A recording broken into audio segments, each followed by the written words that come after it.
ঢাকা বিশ্ববিদ্যালয় বাংলাদেশের একটা গর্বিত স্থান এবং গর্বের জায়গা। ঢাকা বিশ্ববিদ্যালয়ে প্রত্যেকটা মেধাবী স্টুডেন্ট ভর্তি হয়। ঠিক ওই মেধাবীদের কারখানার ভিতরে কিভাবে একটা মানুষকে হত্যা করা হয়। মুখ খুলতেছেন না অনেকেই, কিন্তু মুখ খোলা উচিত।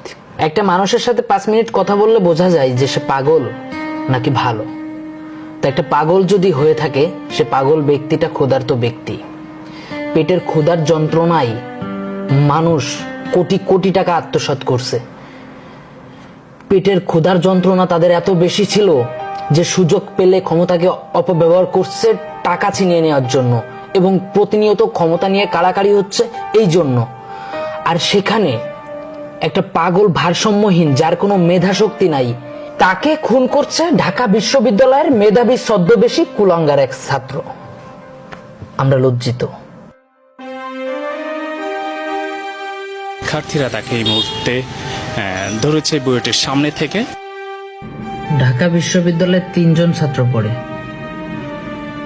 একজন হত্যা করেছে আর 2 জন তারে দেয় ধরেছে, পিটাইতে মেরে ফেলাই দিচ্ছে। এরকম একটা মার্ডার কেসের আসামিরে 2 ইনোসেন্ট স্টুডেন্ট ধরে রেখেছে। চাইলেই সে দৌড় দিয়ে পলাই যেতে পারে, তাকে সুযোগ দেওয়া হচ্ছে।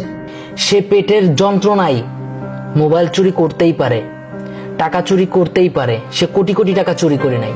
যারা দেশ ও জনগণের কোটি কোটি টাকা আত্মসাৎ করছে তাদের বিচার করতে পারতেছেন না। বিচার করতেছেন আপনারা একটা ভারসাম্যহীন, একটা পাগল একটা মানুষকে।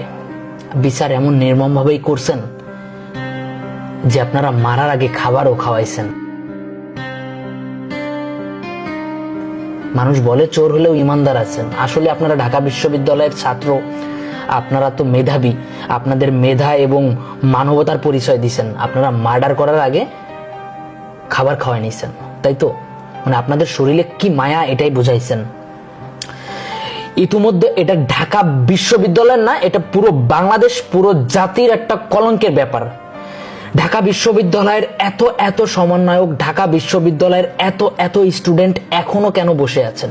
শুধু ঢাকা বিশ্ববিদ্যালয়ের না, যত ইউটিউবার আছে, যত কন্টেন্ট ক্রিয়েটর আছে, এরা কিন্তু গুরুত্বপূর্ণ একটা ভূমিকা পালন করে প্রত্যেকটা বিষয়েই। তাহলে এই বিষয়ে কেন এখনো পর্যন্ত চুপ আছেন আপনারা? আপনারা কথা কেন বলতেছেন না?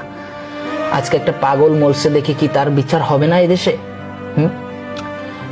পাগলটার বাবা মারা গেছে, মা মারা গেছে, ভাই মারা গেছে, এখন সেও মারা গেছে। তার বিষয়ে কথা বলার লোক নাই দেখে কি এটার বিচার হবে না? সব থেকে একটা মজার ব্যাপার কি জানেন? যে মার্ডার করছে সেই আসামিকে জামায় আপ্যায়ন করে ধরে নিয়ে যাওয়া হচ্ছে শাহবাগের দিকে, এবং বলা হচ্ছে যে এটা আসামি, তাকে ধরা হয়েছে।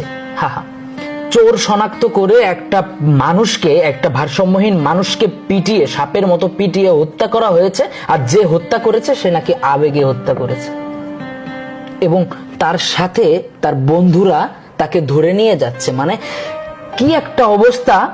একটা মানুষ মার্ডার করে এখনো পর্যন্ত সুস্থ অবস্থায় ঘুরে বেড়াচ্ছে, এখনো পর্যন্ত বলতে সাহস করতেছে যে সে আবেগে তার মোবাইল হারাই গেছে, তার মোবাইল চোরকে খুঁজে পেয়েছে, তাই সেই শনাক্ত করে তাকে মারা হয়েছে। ঢাকা বিশ্ববিদ্যালয়ের প্রত্যেকটা মেধাবী স্টুডেন্টকে বলতেছি, শুধু ঢাকা বিশ্ববিদ্যালয় না, প্রত্যেকটা বিশ্ববিদ্যালয়, ভার্সিটি, স্কুল, কলেজ, যেখানেই এমন একটা ঘটনা ঘটতো না কেন, আজকে আপনার আমার প্রত্যেকেরই খারাপ লাগতো যদি তার ভেতরে 1 বিন্দু পরিমাণ মানসিকতা থাকে। কেন আজকে ওই জায়গায় পাগল মরছে দেখে এখনো পর্যন্ত দেশে কোনো আলোড়ন হয় নাই নাকি? ভারসাম্যহীন পাগল কি মানুষ না?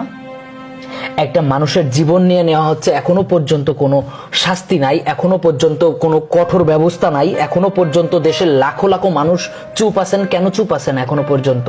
আপনাদেরকে একটা ফুটেজ দেখাই, ওয়েট। ভাই, গতকালকে যে ঘটনাটা এক্সাক্ট ছিল হচ্ছে যে আমার ফোনটা হারাই গেছে। এখন আমি যখন ফোনটা হারাই গেছে, চোর ধরা পড়ছে, যখন ভাবছি যে ওই চোর এই চুরি হবে, ভাবছি যে ওই চোর এই চুরি হবে, ভাবছি যে ওই চোর এই চুরি হবে। ও বলে ভাইবে এসে, ও ভাইবে এই একটা মানুষ বাড়ি মেরে ফেলাইছে। ও ভাইবে এসে যে এই চোরই হবে, ওই জন্য ভাইবেই মেরে ফেলাইছে। এবং আমি ওখানে গেছি, তারপর জানার পরই ওই চোর বলতেছিল আমি ওই লিঙ্কটা জানি। আমি আগের থেকেই সরি বলে নিচ্ছি, মাইন্ড করবেন না কেউ। এই বাইনচত ম্যারেজ কি জন্য বাইনচত নিজেই জানে না। বাইনচতের কান সার মারতে থাবা, শালা মেধাবী। যাই হোক, এত কাঁচা অভিনয় এখন পর্যন্ত কাপল ব্লগাররাও করে না। মানে দুইজনে দুই হাত দিয়ে ধরতেছে, আসামি ধরে নিয়ে যাচ্ছে। What is this? এটা কোন ধরনের আসামি? এই আসামি মানুষ খুন করে এখনো কথা বলতেছে এবং তার দুই বন্ধু তাকে ওইভাবে ধরে নিয়ে যাচ্ছে। নাই কোনো প্রশাসন, নাই কোনো আমাদের মানে কোনো কেউ নাই। একজন মার্ডার করে ওইভাবে ঘুরে বেড়াচ্ছে এবং তার পিছনে কয়েক হাজার স্টুডেন্ট থাকার কথা ছিল। আজকে আপনারা চুপ থাকলে কালকে আপনারা অপরাধী। আজকে অন্য একজনের আপন কেউ মরে গেছে, কালকে আপনার আপন কেউ এভাবে মরে যেতে পারে। চোর, ছিনতাইকারী, বিভিন্ন অপবাদে মানুষকে হত্যা করতে পারে। চোর হলে তার জন্য আইন আছে, দেশে আইন ব্যবস্থা আছে। একটা চোরকে পিটাই মেরে ফেলার অধিকার কারো নাই। আমরা মানুষ, আবার আমরাই অমানুষ। আজকে ক্ষমতা পেয়ে যদি আপনি ক্ষমতার অপব্যবহার করেন, তাহলে মনে রাখবেন উপরওয়ালা একজন আছে, তিনি কাউকেই ছাড় দিবেন না। আল্লাহ ক্ষমতা দিতেও জানে, ক্ষমতা নিতেও জানে। সারা বাংলাদেশের যত সমন্বয়ক আছেন, যত ছাত্র আছেন, আন্দোলনের পক্ষে সবাই ছিল। দেশ শুধু আপনাদের না, দেশ সবার। তো কেউ